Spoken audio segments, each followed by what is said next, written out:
Legal dictation 100 WPM. 5 seconds. Start. Going by the said clarification amendment, the Bar Council of India explained the scope of Rule 7, which is not an exhaustive one but general in nature.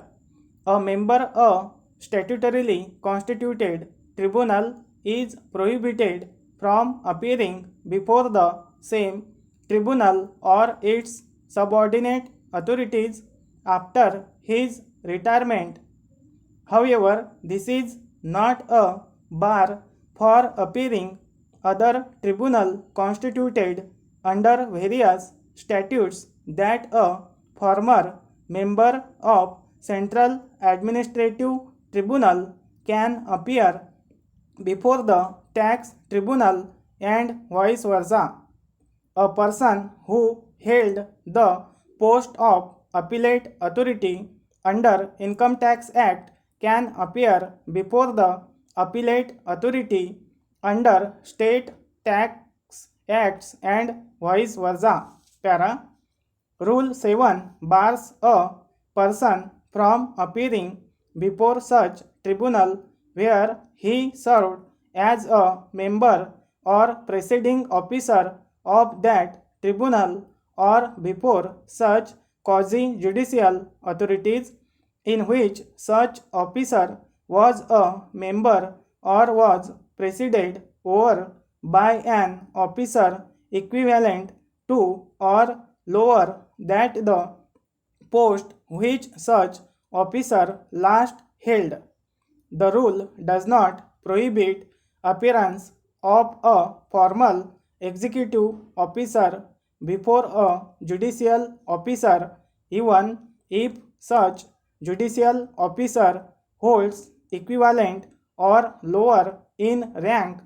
If such an executive officer is holding a post as defined and contemplated in section 30 in bracket 2 of the Advocates Act 1961, in a larger analysis it can be say that he can appear before the executive authority with quasi-judicial functioning in another state even if the post is equivalent or lower in rank.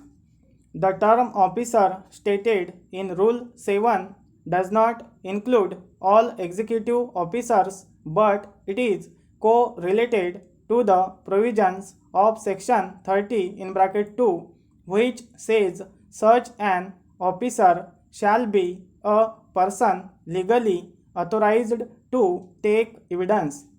Apparently, the amended rule gives a loosened scope for the restriction on practice.